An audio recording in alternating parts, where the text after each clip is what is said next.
Hi everyone, I'm Mike Cooper, a son of John Cooper, my dad. I'll tell you quickly, what we'll quickly do is just give you a very brief sort of introduction to Cooper. A lot of you are Mini fans, and you have, well, all of you are Mini fans, and you all own or have Minis, which is great, but not all people that have Mini Coopers know that Coopers obviously started off in the early days as a racing car company. My dad started the Cooper Car Company in 1946. And with him and his mate built a Cooper 500 out of scrap Fiat bits in the back of the garage. My grandfather wouldn't let him build it during work time, so they did it in the evenings. They built this little car, which is a Cooper 500, which basically had a motorcycle engine in the back, and was chain driven to the back axle. The first customers came through the door when my grandfather realized that there was potential to make a business out of it, and they started production of these little Coopers. They started at hill climbs, sprints, and of course the famous circuits like Goodwood. One of the first customers to buy Cooper from Cooper Car Company was Stirling Moss, very young, 18 years old.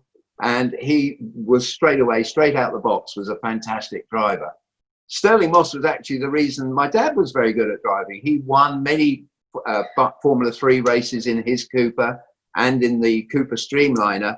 And he realized that it was about time he gave up racing and concentrated on racing cars, because Sterling Moss went round the outside of him at one corner at Goodwood, Lavant, and sort of just looked round and laughed at him as if he was standing still.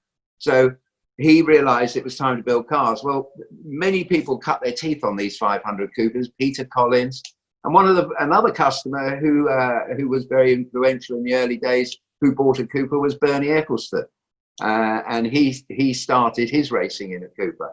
Well, Cooper 500s led to Formula 2s, the Cooper Bristol, and drivers like Mike Hawthorne and Juan Manuel Fangio drove Cooper Bristol. The great story at Goodwood, when Fangio was at Goodwood in his BRM, the car packed up in practice before the race.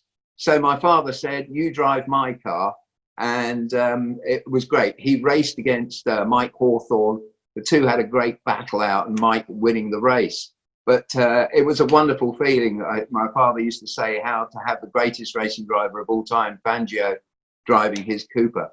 Well, they went then into Formula 1. And then the Cooper Climax, rear engine Cooper Climax came on the scene, remembering that in those days in Formula 1, all the cars were front engined. They had the engine in the front.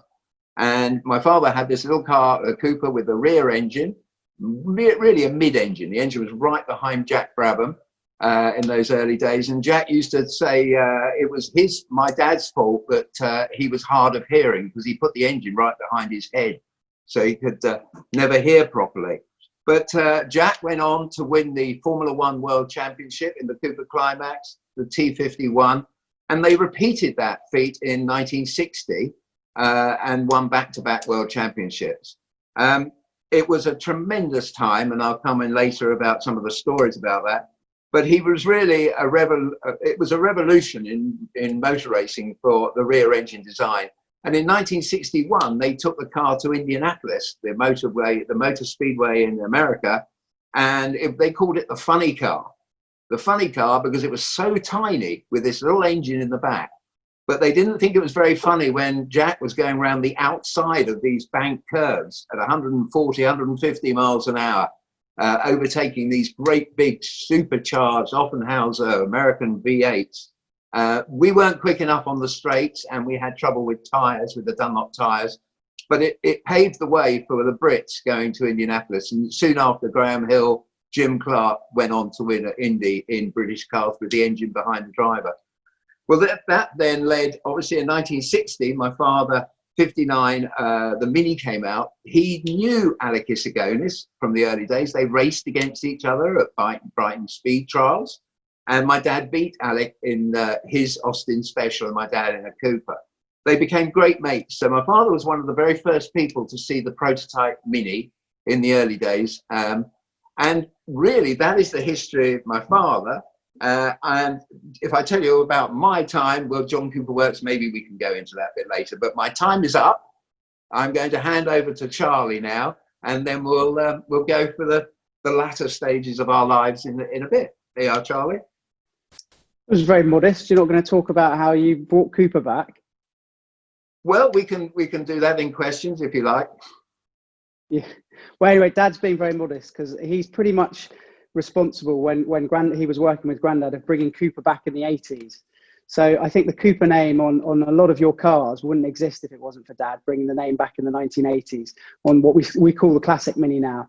And obviously some of you may drive, I think some of you I know there drive a John Cooper Works, and Dad obviously started the John Cooper Works brand, which is, I'll be very quick, is when I started working with Dad after university was down in Sussex at John Cooper Garages when he started the John Cooper Works brand, which, Dad, I'm talking for you, but you started to kind of celebrate Grandad's life because he sadly died in 2000. He was lucky enough to have seen the Frank Stephenson Mini design, and he was so proud that he saw this design before he died because he knew the legacy would live on. But when Dad started John Cooper Works, you saw the potential in what was the base car to actually, get the most out of it, to really maximize the potential of this car, which is what Cooper was about previously and what my granddad was about. So I briefly worked with Dad on John Cooper Works, and I think in some of the questions and when we chat to you, we'll tell you about John Cooper Works and why Dad did it. But I actually went off and worked in advertising, sadly. I left John Cooper Works, and funny enough, I don't talk about it much, but I worked on Renault for a little bit. So only a little bit I worked, yeah, we don't talk about that much, but I worked on Renault. But it's gone full circle after a career in advertising. I'm happy that I came back. I started a bicycle company, which again, I think we're going to talk about in some of the questions. But I happily work with John Cooper Works, with Mini as the brand, as an ambassador. And I started racing, which I know a lot of you know about, a few years ago, and there's a few questions about it. But yeah, I started as I'm near the mid and back of the field. So I'm a bit like my granddad was when he raced. I think I'm better behind the scenes rather than racing, but I really enjoy it. And we've actually got a classic Swift-tuned 1964 Cooper S that we're hoping to race this year, that we've just finished restoring and we've tested a few times. So hopefully things improve. I know in the UK, we're starting to test a little bit more and race circuits are opening. So yeah, that's really quick history, but Dad's not really spoken about what he's done, which is pretty amazing. So I'm sure there's some questions that will come and ask Dad about what he did.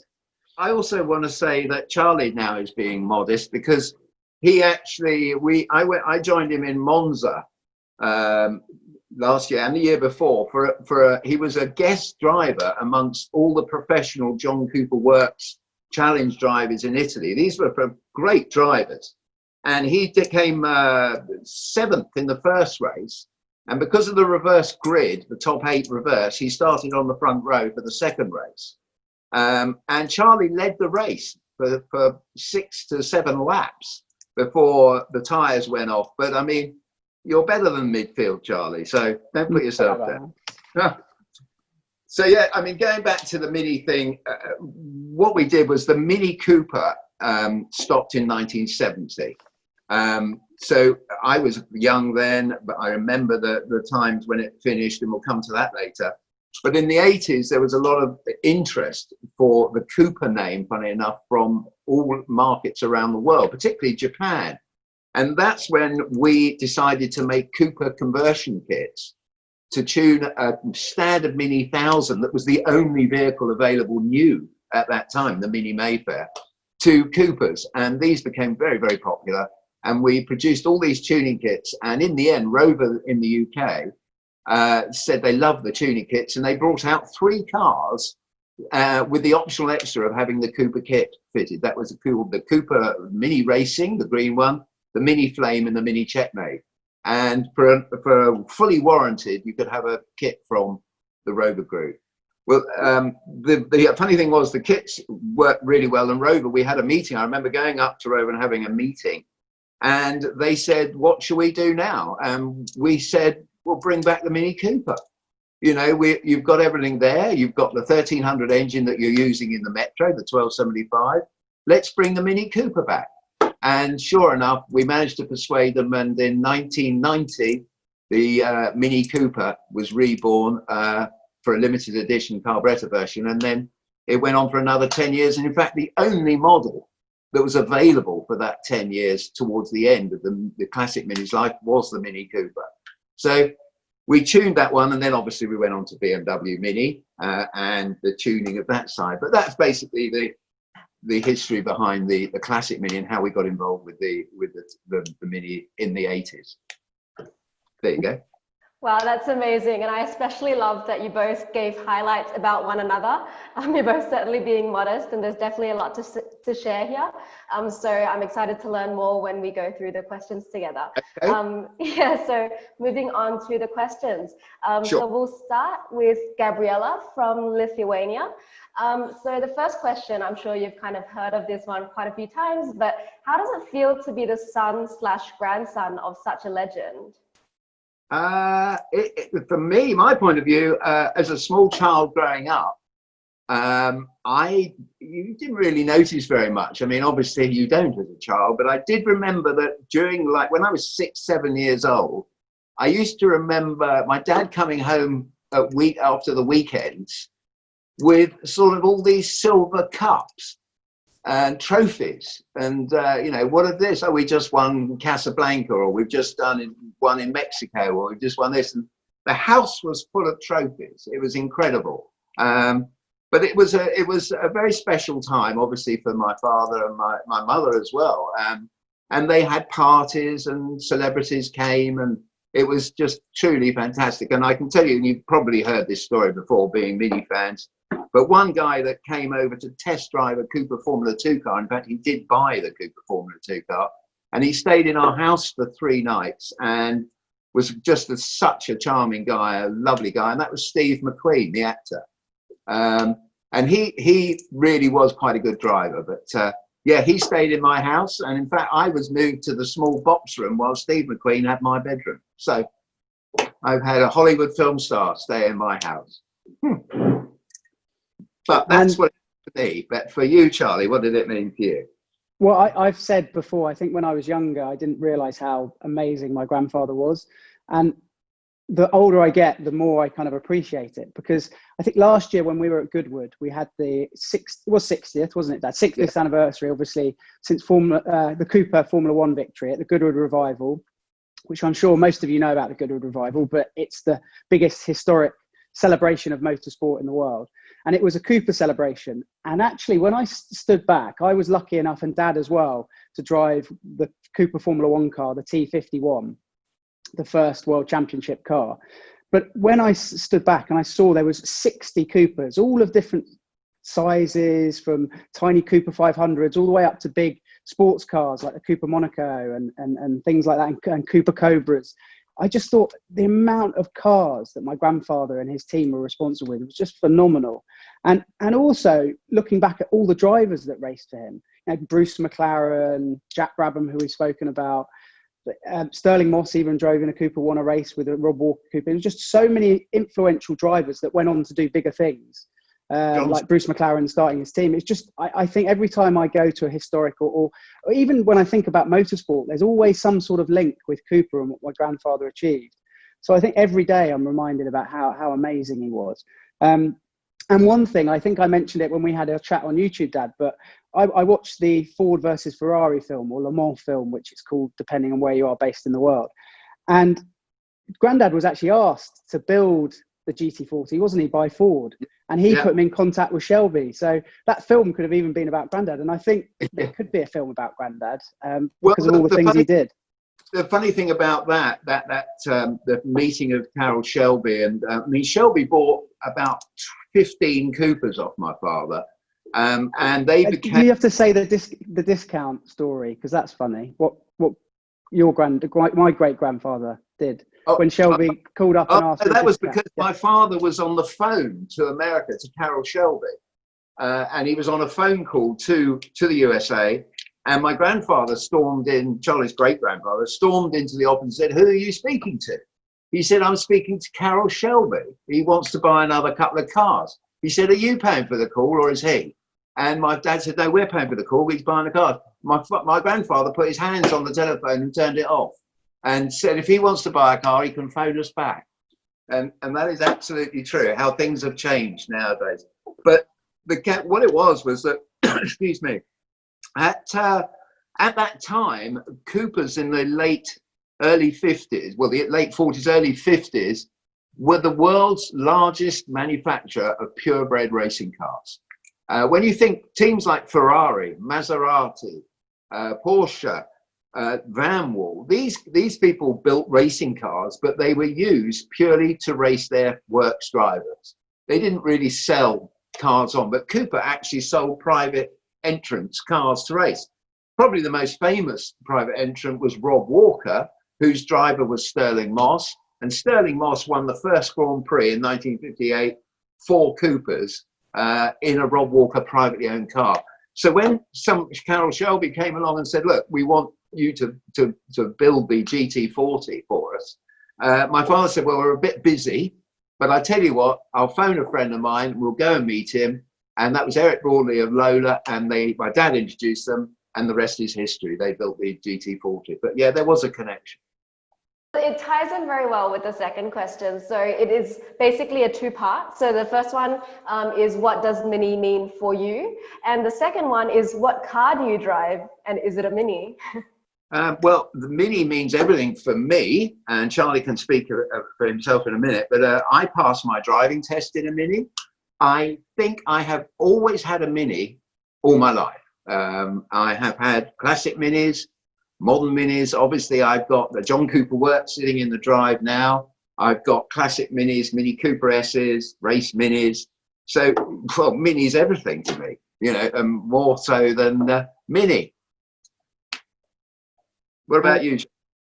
I mean, yeah, minis. I obviously work with Mini, so which I'm proud to do, and I get to meet lots of fans and see lots of the development of the new cars, which I love. But I do drive a Mini. I've got a three-door John Cooper Works as well, which I love. I'm waiting for. I've got a GP3 on the way, which I'm incredibly excited about. I've driven it on a track at Donington, so I did about sort of 30 laps at Donington just before we had the shutdown here in the UK. So yeah, that's the car I drive.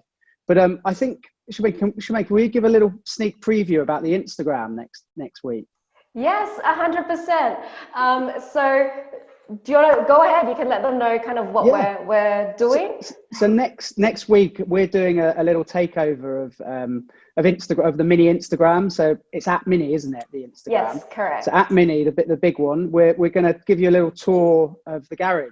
So I go through all the cars that Dad and I have driven, and a few of the race cars that we own. So yeah, look out for that next week, because we're going to give a little peek into all the garage, and I did a little tour, which I'm going to do. So yeah, for sure. I've had a sneak peek, and I recommend for everyone to go on there, because then you can see all the treats that they have stored in their garage and a few of the trophies, really go behind the scenes. Talking about trophies, Charlie's taken some pictures of some of the trophies we have. But of course, the saddest thing ever was that we had the most magnificent World Championship trophies around the house. But we were away one weekend and the house was broken into, and every trophy was stolen. So there was no Formula One trophies. They've all been melted down and sold as scrap metal. Which there's a few to look out on there. We're lucky to keep a few. We had some, but unfortunately an awful lot. My father even built a room in the house, built an extension to put the trophies. It was called the trophy room. He had so many. He had so many. But the third part of your question, I think, was, are we happy where Mini is today? And yes, I mean, obviously we are. I love driving the Mini. I mean, people say to me that you've had a lot of different types of motor cars, but you always come back to the Mini, and it's really to do with the fact that it's about driver enjoyment. I can tell you, I've driven so many cars that are exotic, flash, expensive, and great to get out of and park in somewhere and show them, but they're dead boring to drive.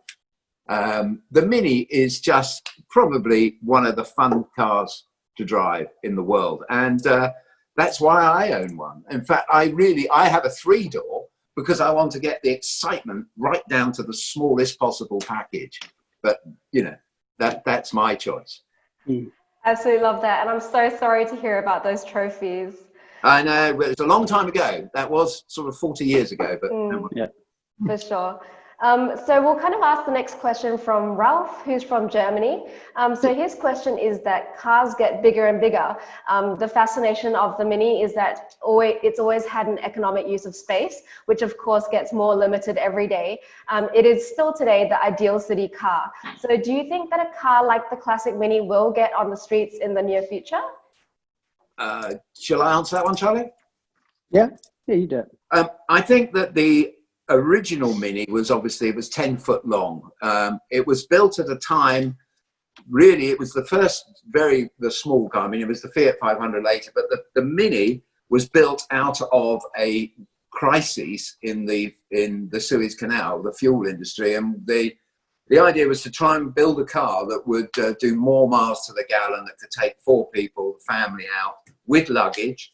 And it was never, ever intended to be a racing car, a sports car, a rally car. It was just a Mini. But the question, you say an ideal city car, obviously today's Mini is an ideal city car. But there are small cars on the market, lots of small cars. And one of my heroes in motor racing is Gordon Murray, who designed the Brabhams, the famous Brabham Formula One cars, but the 3-seater McLaren F1 road car. And he's designed a small city car. But I think that there's always possibilities. I think that you've got to remember the trouble with very small cars, and I'm being honest at the moment, is that they aren't that profitable for big car companies. They like the bigger cars to bring in the profit, but small cars are here to stay. They will always be here. And of course, yes, I'm sure there will be, let's call it, I don't know, we could even see a smaller Mini, a Mini-Me. So I don't know. Love the idea of the Mini-Me. I was quickly, I was going to say, just like the Mini came out of a crisis with oil in the 60s and the 50s and 60s, I think we've obviously going through a crisis now with the coronavirus, and I think we're seeing cities change as this lockdown. Ralph, I think you're on the call. Like I imagine Germany has changed a lot, like the UK and London. There's a lot more people cycling in London now in response to the change. So I think city centres will change. And I think Mini is a perfect brand to adapt with that. We're obviously very pleased owning a bicycle company and e-bikes, seeing more people cycling. But I think hopefully there's a little bit, I'm a big fan of small cars. I think there's too many big 4x4s going around that people don't need. And hopefully with this move into cycling and inner cities and electric cars, the electric Minis just come out, I think there's going to be a little bit of a shift in attitude. I know there certainly is in London. Lots more people are, like I said, getting e-bikes and cycling. And I think we realise we suffer from congestion and pollution. A big portion of that is because of what goes on in terms of cars in the cities and big cars. So I think hopefully there's another shift that's going to happen out of this sad situation to smaller cars, electric cars, and more cycling and e-bikes, which is definitely happening. Yeah, for sure. And that ties into the question from Onur from Turkey. So how do you feel about the Mini Electric stepping up as the Cooper S? And do you believe that it'll take over gasoline-powered Minis? I think electric's here to stay. But I would say that the combustion engine, especially how efficient they are at the moment, how clean they actually are, and the Mini developments with the BMW engines, I think there's a lot of life left in the combustion engine. Don't write it off. I did say that electric's here to stay, but there's still a lot of a future in combustion engines. So yeah, it's not quite over yet, but I think they work together in harmony, and the infrastructure in the UK is certainly not where it could be for electric cars. So I don't think it's a case of everyone switching to electric right now. It just people wouldn't be able to cope. You already see queues at service stations for the Teslas. The Tesla charging stations, because so many people have them. So I just don't think the infrastructure is quite ready for total domination of electric. And like I said, I think there's a lot of life left in combustion engines. I'm certainly looking forward to driving my GP3, which is combustion. So, yeah. I can imagine. I think you're right, Charlie. I think that it'll be a very gradual process. I think that we'll have combustion engines really for the next 10, 12 years. Until electric does take over. And of course, you've still got the issue of range anxiety with a lot of people and charging and that sort of thing. But that's where the Mini Electric is quite cool, because it is a run-around city car. It's not promoted as a long-distance vehicle. It's a city car. So the wonderful thing about having a using that as your shopping car, your daily car, is that you just plug in at night and you forget about it, and the next day you do your work. So I think that there'll be a lot more people having one of each. I think you'll find a lot of people slowly graduate. One person in the family will have an electric car, one will have a petrol car, and they'll slowly decide the future, which way they want to go. Yes, definitely. So the next one is a bit more of a throwback question. So we touched on this briefly. This is a question for Mike. Mike, you had mentioned earlier, or Charlie had mentioned, that you had brought back the Cooper name. So a question from Peggy from the Netherlands is, why was the Cooper name dropped from the product name in the 70s in the first place? Okay, well, those days, it was a company called BMC, and the Mini Cooper and the Cooper S made by BMC, and then it became BLMC, then it became BL, then it became Rover. So during that time, a guy took over called Lord Stokes, and he in 1969-70 decided that he said to my father, actually, what is the point of you going motor racing? Doesn't sell cars. And there was always that thing in motor racing that you race on a Sunday, sell on a Monday. So that people went, and I always said that motor racing is a great window for motor manufacturers. But I think that what happened, Lord Stokes was an accountant, and he looked at the cost and he said to my father, you get royalties for the Mini Cooper. And my father said, yes, I get £2 per car. And Lord Stokes said to my father, that's £2 more than we make on the car. So he said, we're going to drop the Cooper name, we're going to drop the Riley name, we're going to drop the Wolseley name, we're going to drop the MG name. They didn't, but they were considering it.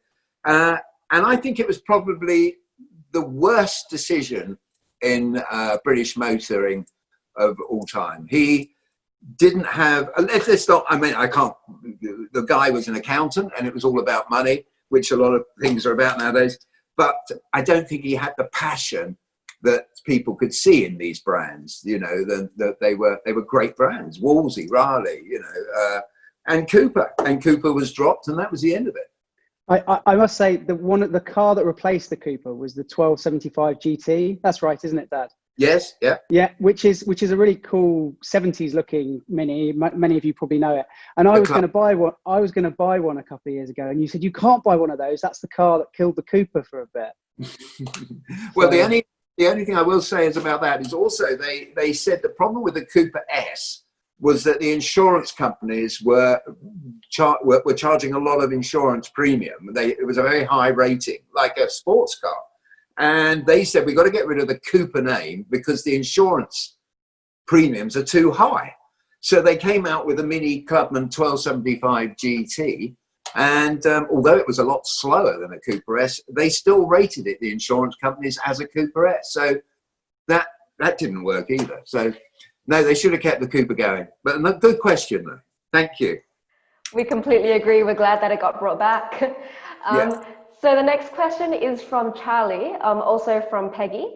So who do you think is the best Mini driver ever, according to you? I'm not sure if you can pick one, but let's give it a shot. Well, I tell you what, Charlie, you say who you think on the track, and I'll say who I think it is in rally. Okay, yeah, that's good. Well, I can't.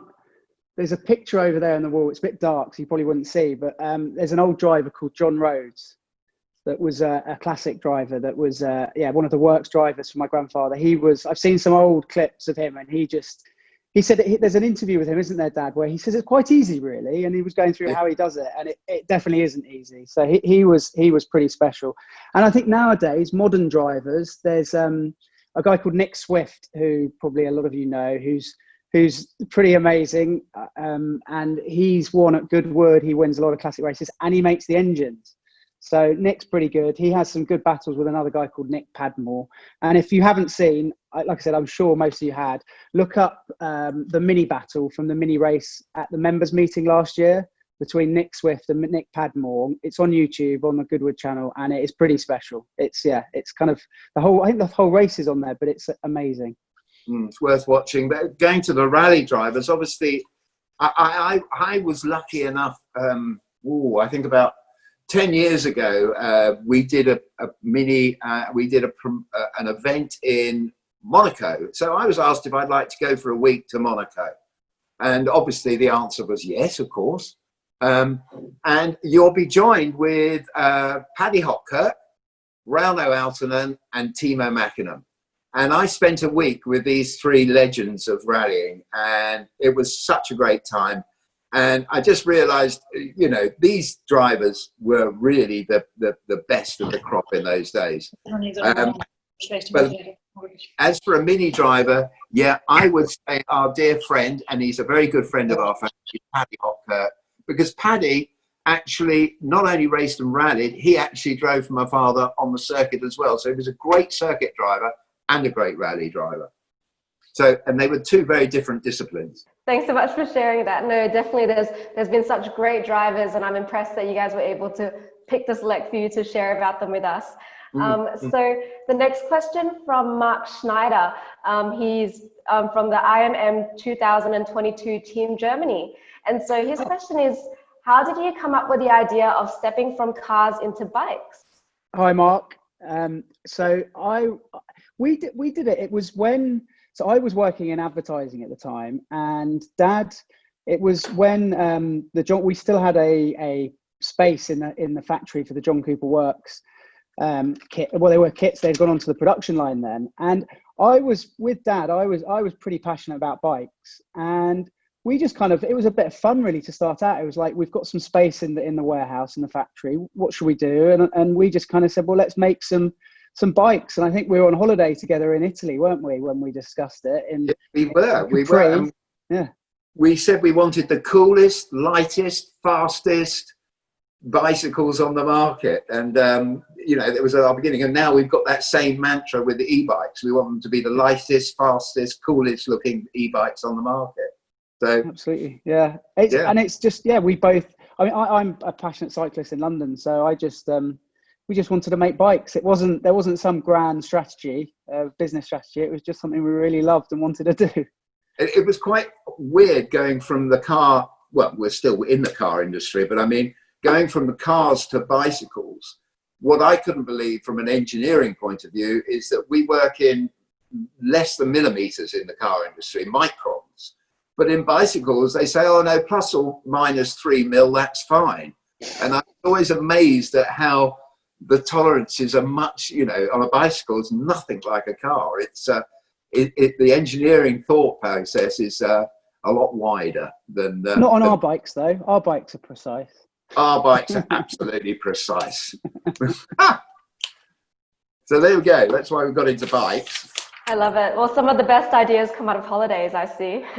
They always come out of holiday. They do. Yeah. So Mark had another question. He was asking if you would consider joining the IMM event in 2022. Oh, absolutely. I mean, I'm sure Charlie will be involved, and yeah, whereabouts in Germany is it going to be held? Maybe I can answer that. Martin Old, also from Team IMM. It's going to be held in Geiselwind. Hi there. Oh, hi, Martin. So it's going to be there in Geiselwind, where we're planning to hold it this year. And we can reveal now the dates for the event. So it'll be the 26th of May to the 30th of May in 2022, which is the weekend before the European Whitsun holiday, but it ties in with the UK Spring Bank holiday. Okay, so that's not next year, it's the year after. It's the year after, because next year it'll be held in Italy. Right. But we can get in touch with via BMW and give you more details. Absolutely. As and when. Yeah. Yeah.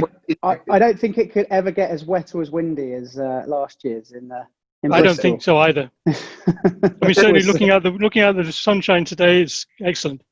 It is. It's we haven't had. I mean, boring question. This is very English.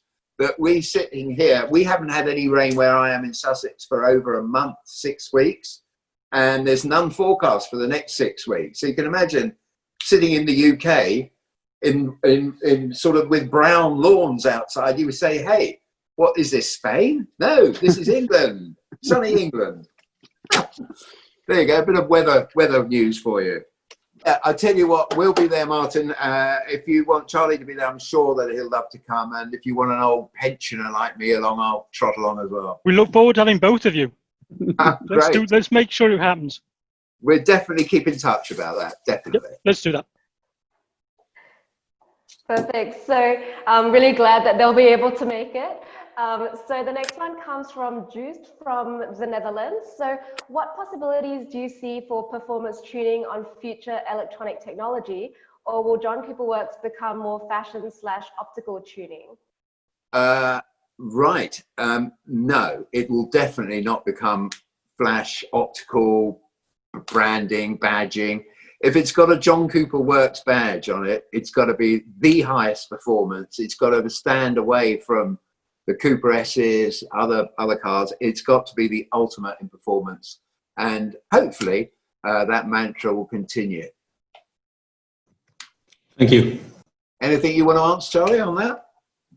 No, I agree. It's the maximum potential of the car is what the John Cooper Works brand is about, and yeah, it's definitely even in an electric world, it will still maintain those brand values. Totally. Yeah. Sure, the John Cooper Works fans are all happy to hear that. Yeah, absolutely. I hope so. Yeah. While you're there, Jermaine, I just noticed that obviously there were a couple of questions that you sent before we had this Zoom meeting, and I like the question for Charlie Cooper. What's your favourite cake? Who asked me what was my favourite cake? Piggy from the Netherlands. Hello. What is your favourite? Chocolate fudge cake. Okay, there you go, Peggy. You might expect some chocolate fudge cake delivery soon. He hopes so, at least. Yeah. Homemade. Oh yeah. Jermaine, can I ask another question regarding the electric tuning? Of course. Sure. Yeah, guys. Thank you for taking the time. So, if you look to the Cooper brand and what you just told, how do you see tuning becoming the next big thing in the upcoming years for the Cooper brand regarding Mini? If I look to other brands, it's a bit more like the optical part. So I'm driving an electric car myself, so that's the reason why I'm asking. What can you do on electrics on tuning from your perspective? Well, I think that the big thing is that I think aftermarket tuning is on electric is going to probably not be as powerful as it is on normal combustion engines, because obviously the potential with combustion engines, but with an electric car, of course, if you want to tune an electric car, you fit a bigger motor. You know, that's as simple as that. It's or two motors. Well, I mean, or you then run into obviously the battery issues and battery life and what they can push out. So it's I was going to say I still think there's going to be a huge market in optimizing electric vehicles though. Just the only reason I'm sorry to butt in, Dad, is just because I've been with regards kind of, I obviously race and I look at I love racing in combustion engines, and just looking at what's coming out in terms of racing for electric, there's still this race to become. You look at the VW IDR, that's pretty impressive machine, and you look at Formula E, obviously BMW are in Formula E, and I still think there's a race to performance. So you look what's happening in racing, and there's no reason why that can't translate to consumer cars and products in terms of actually people wanting to get the most performance out of their electric car. So yeah, I still think there's a future. It's going to be different, and it's going to be different types of expertise. You're not going to have the same. You're going to have different types of electronic engineers working on tuning up electric vehicles. So I still think there's lots going to happen. Lot of scope. But going back to tuning, obviously in the very early days, my father's days, when he had all the success with the Formula racing cars like behind me, and obviously the Mini Cooper, and they'd won the Monte Carlo Rally 4 times. I know we were disqualified once, but my father at that time realised that the opposition in rallying, particularly and on the road circuit, but mainly in rallying, was catching up. And if we were to continue to be dominant in rallying, he said we've got to do something. So my dad actually built a twin-engine 4-wheel drive Mini, which many of you Mini fans will know about. They were called Twinny Minis. he built one, and he said that would have been the best rally car around. And it was like 12 years, 15 years before the Audi Quattro. I mean, this was a 250 horsepower, four-wheel drive light Mini. And it was a great project. Unfortunately, my father was driving down the A3 Kingston bypass in London, and a wishbone snapped, and he had a dreadful accident in it. But and the car was shelved. George Harriman of BMC shelved the project. But it was truly, and I mean, when you think going back in those days, there were no computers. So this twin-engine Mini had 2 throttle cables, 2 clutch cables, 2, everything was just manually sewn together to work these 2 engines. But it was incredibly, again, it was my father thinking out of the box and thinking, how can we continue success? And that was the 4-wheel drive Mini back in those days. Maybe we should start an electric engineering tuning company. I will be happy with that. Yes. Please think out of the box on that one. Yes, definitely think out of the box. So, yeah. So, and I know, but hang on. I've got Peggy, didn't you? Got another question. Sorry, Charmaine. Can I ask this question from Peggy? Peggy, are you there?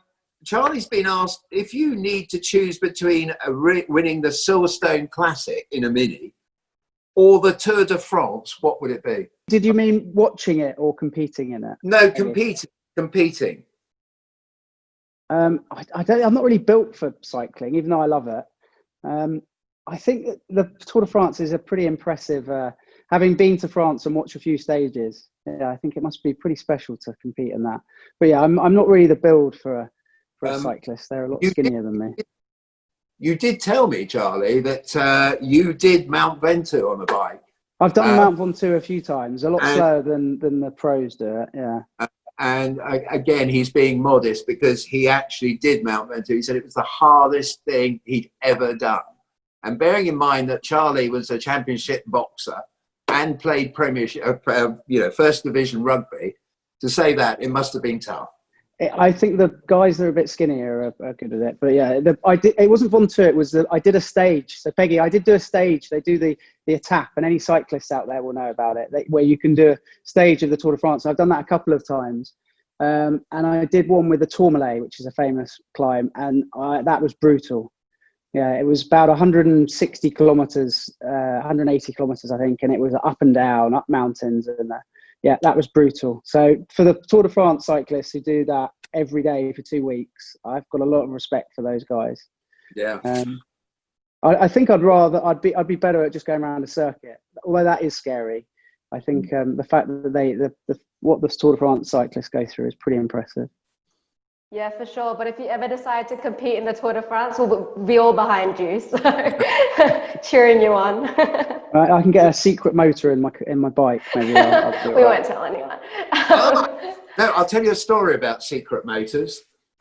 This is quite funny because we entered the Goodwood Festival of Speed soapbox race, which is basically a handmade soapbox that you've got to make, and you mustn't spend more than £1,000 on this soapbox. And of course, it was a bit of a cheek though that it was £1,000, because people like McLaren said they spent £1,000 and they used all their carbon fibre off their race cars, and they said it didn't cost any money because it was offcuts. So it was a bit cheeky. Yes, they were bits out of the bin, and they'd been in the wind tunnel testing at McLaren. Anyway, by the way, we won the first year with the Cooper, so we won it. But I realised that the opposition were doing, as Charlie said, the McLaren, and there were several manufacturers there. So we did a little cheeky thing, not bending the rules, but if you remember, and you're all too young, but in the old days when I was growing up, you used to have cars, like little toy cars that you could actually push back a little bit and they would wind up and you could let them go. I don't know if you know, you just push them back and then they would wind up and they would shoot off. Well, we did that on our soapbox. We actually pushed it to the line, so it wound up a spring in the back axle that was hidden. And of course, it shot off the line. But of course, I said to the driver, it was too obvious. You should have just let it off slowly. But the marshals all said, Coopers are bending the rules. That's not quite right. But they also wondered why it was so hard for us to push it up the hill as well.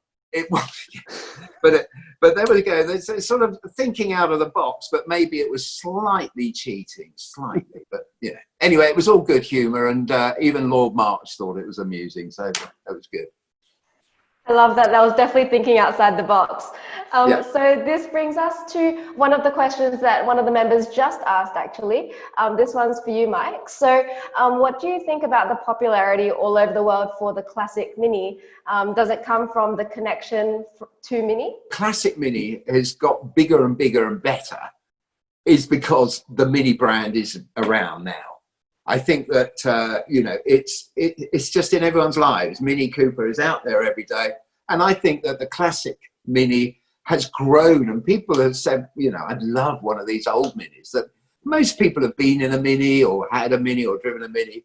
But I think that without the new Mini, yes, I think that the name Mini Cooper particularly could have disappeared and or may not be quite so prominent as it is now. And the Classic Mini, I tell you, I mean, I took the covers off for Charlie the other day for his Instagram post on, and I looked at the racing car, and I just looked at it, and I was sort of stroking it like a pet, because it is so cool. It is so cool, and can't wait to get out on the circuit in that car. But that's what it's all about. They're cool. They're fun. Yeah, for sure. We've got time for maybe one or two more questions. Does anyone have any questions for Mike? Shemaine, there was one I mentioned. I think I can see Kaz in the group, because there was a question from Kaz. I was just gonna, because me and Dad were chatting about it before. Kaz, you asked about what do we think about the John Cooper signature, Grandad's signature, and you've got one on your F57. Dad, isn't there? There's a question. I mean, I'd say it's amazing when I see It's just amazing seeing Cooper, let alone Grandad's signature. But you've got a story about Grandad's signature. Oh yeah, I can tell you the story about my father's signature. The very first person to ask my father to sign a bonnet was a Japanese guy at one of the events, and he said, "Would you sign my bonnet?" And my father signed his bonnet, and the other side was Paddy Hopco, funny enough, on the two stripes. And I always remember going to this meeting with Rover and saying, "Bring back the Mini Cooper." And they're in the meeting with the marketing guys, the engineering guys, blah, blah, blah. And I suggested, because I'd seen him sign a bonnet, I suggested at the meeting that for the first 1,000 cars, the first 1,000 Mini Coopers, this is the classic one, to come out in 1990, should all have my dad's signature on the bonnet. And of course, we were driving home. The marketing guys thought this was great. What a great idea, we'll do this. And on the way home, I said to my father, "You happy with the meeting?" He said, "Yeah, very happy, except one thing." I said, "What's the problem?"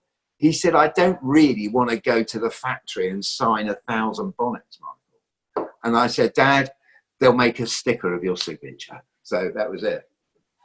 And that's true. That's true. He thought he was going to have to go to the factory and sign every single bonnet, just like he did, but with Paddy Hopco. So yeah, but it did. The first 1,000 came out with a signature, and you know, we're very proud of that. I'm very proud of my father. See, ironically, the weirdest thing is as a small child, I copied. My name is John Michael Cooper, and I copied my father's signature repeatedly until I got it right. And if you know my signature, any of you out there, it's identical to my father's. Because people say to me, "How come you're signing your father's signature?" I said, "I practiced it as a small boy." Okay. That's another true story. Amazing. Thanks for sharing that story. It's great that they made it into a sticker at least, so he didn't have to sign all the cars at the factory. Yeah, exactly. And there it is. There's my signature. It's very similar to my father's. That's great. Was there an... Oh, hang on, sorry. To make one more. This is the weirdest thing, is that Charlie's signature, Charlie Cooper, is identical to my grandfather, Charlie Cooper's signature. That is really weird. That wasn't copying. That was just my signature. Was just we saw it on his passport, didn't we? When we were going through old. Notice your signature is identical to Grandad Cooper's. Very strange. Yeah, very strange. So there's something no one's ever heard. That's great. So was there any other questions here? I think we have time for one more. This lockdown business is obviously some of my mechanical skills have had to be ripped out of the the box. And when you think the last time I changed the starter motor on a Mini was 40 years ago, and last week I actually put a brand new starter motor on my classic Mini, and I didn't have any nuts or bolts left over at the end, which was surprisingly good. So yeah, I still keep my hand in at mechanics and still mend the old the classic Mini when I can. But that was something I thought I'd share with you, that I am still a hands-on mechanic.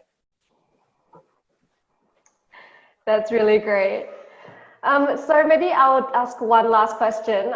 So we were just wondering, what are your favorite Mini memories? I know there must be so many, but is there one that just sparks to mind when we ask that? Not really. I mean, there's so many for me. I mean, Charlie must have some, obviously, and I did tell this story the other day in Cooper's Corner, but probably my mum taking me to school in her Mini Cooper when I was young, in the early 60s. But I do remember that my dad, on one end of the house, had this new extension, which was, as I said, for trophies. And at the other end of the house was the garage, and the garage was knocked down, and he put in a 10-car garage, 10 Minis. Could fit 10 Minis. And now the idea of these 10 Minis was that they would take them from my dad's garage, which was only up the road in Surbiton from the works, and they would take those cars and then convert them to Cooper Car Company works cars. Well, this batch of Cooper S's that arrived were all white with black roofs.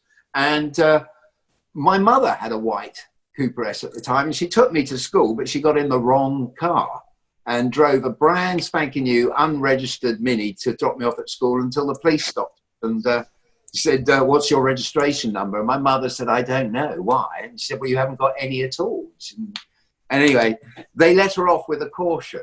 But yeah, that was probably, I remember that because, and obviously it was one of those things. But growing up, I passed my driving test in a Mini Cooper. And I remember saying to the driving instructor when he said, you've passed, I said, would you like a lift back to the test centre? And he said, no, thank you. I think mine, I've got mine. I'm actually going to say you've got to watch the Instagram, because I mention it on the Instagram takeover. So next week on the Instagram takeover, I mention what's probably my favourite Mini moment, because it's in the red 1969 Cooper S Mark II. There's my memory. But if I was to mention another one, would be when we went to Monza 2 years ago, Dad, when we first went. Yeah, that was pretty special when we were there together. And you forgot to mention, Charlie, that the red Mini Cooper. No, that's oh. Got to watch the Instagram. Watch the Instagram one to find out. Find out next week on the Charlie Cooper channel. Well, there we go. Exactly. So, you got any more questions, anyone? Or I'm in the groove now. We'll go on all night if you like. Does anyone have one more? We've talked a lot about the history of Mini, but going forward, what would you like to see in kind of Mini's future, ideally for you guys? Shall I answer it first, and then you can? I want to see much of the same. I want to see maybe a smaller Mini, as we've already discussed. I'd like to see a sports Mini, very much like. Do you remember the prototype? I don't know if it was called the Jar, or there was a Mini that was built using the modern design and a sports car. So I think there's still scope for a sports car, electric, obviously various models in electric. I think the future's looking good. And yeah, for me, I mean, like I said, like Dad, I think what Mini has done as a brand and continues to do is pretty incredible. But I mean, I now that I race is just more racing. I think there's a big the John Cooper Works Championship in the UK for the Mini Challenge is growing. Unfortunately, with the current situation, it didn't run, but it's coming back later in the year, and they're supporting British touring cars. So hopefully, yeah, more racing, more Mini racing, and hopefully in the future, who knows, electric Mini racing or something like that. I don't know. It would be amazing to see Mini continue to race throughout the years. So yeah, more of the same from the Mini brand, but it'd be good to see just racing. Because the older I get, I'm getting passionate about it. So I can sign off by saying that if my father was around today and he heard us talking about the Mini Cooper like we are now. And if you said to him, do you realize the Mini Cooper's sold in 300 and whatever countries in the world? And, you know, it's one of the coolest cars in the world. He would just be so chuffed. He would really, really have thought, you know, wow, what a fantastic job. And finally, when Charlie was saying that when I took him up to Gaydon and to see the new Mini sort of outline of what it's going to be, and it was, no one had seen anything like it. And they literally, they opened the doors, and my father stood there, and I think it was Frank Stephenson there, my father, and the guys from the Rover Group, the bosses, and they said, what do you think, John? And he said, wow, it's a Mini. And they said, that's all we want to know. And they shut the doors. And that's it. And on that note, I think that's a perfect way to wrap up the call. Well, we just really want to thank you so much, Mike and Charlie, and to all of you from the Mini Clubs all around the world for joining us. We appreciate you taking the time, especially on a Friday evening. So we wish you all a great weekend. I don't know if Mike and Charlie, you want to say anything to wrap things off? And then both of us, yeah. I'll say quick. Yeah. Really, thank you guys for spending the time listening to me waffle on, and I'm really, really thankful that you come on and listened. There's nothing worse, actually. They've always said, what is the difference between jazz and rock music? Rock music, you play 3 chords to thousands of people. In jazz, you play thousands of chords to 3 people.